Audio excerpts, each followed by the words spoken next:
It's easy to cut acacia butcher block panels if you follow these simple directions.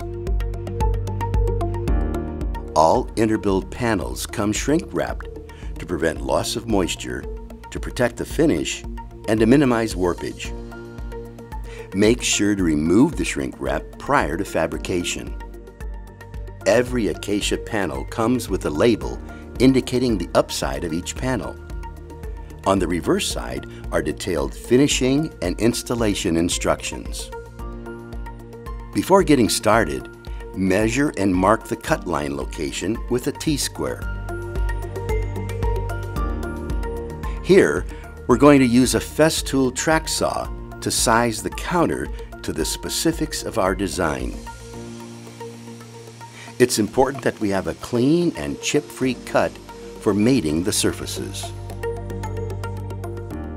That's all there is to cutting acacia butcher block panels from Interbuild.